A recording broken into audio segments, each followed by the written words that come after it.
The Zangezur Corridor, also dubbed the Trump Corridor, is a name that has drawn not only Armenia and Azerbaijan into contention, but has also alarmed other regional powers such as Iran, Russia, Turkey, and even Israel.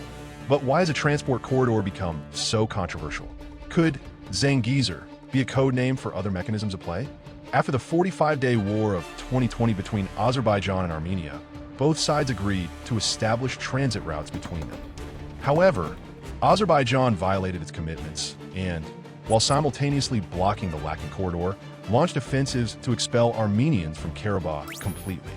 Now, the same Baku accuses Armenia of violating the ceasefire agreement and demands an exclusive corridor to connect Turkey to Azerbaijan through southern Armenia. This demand goes beyond simple transit. It would mean violating Armenia's sovereignty over part of its Syunik province. The U.S. entry into this equation, with a proposal to lease and administer the corridor for 100 years and to deploy 1,000 American troops for its security, has pushed the matter into an entirely new phase. In reality, Armenia's government cannot guarantee its security alone without the support of a major power, which is why it prefers at least to prevent Azerbaijan from seizing its territory through U.S. involvement.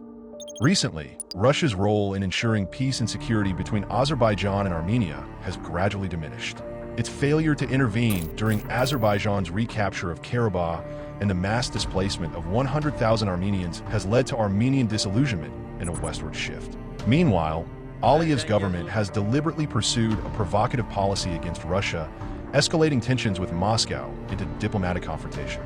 His goal is clear: the complete removal of Russia from the Caucasus. Russia is not the only country harmed by the construction of this corridor.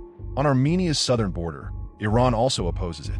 If built, the corridor would seriously challenge Iran's connection with Armenia, and beyond that, with Europe and Russia.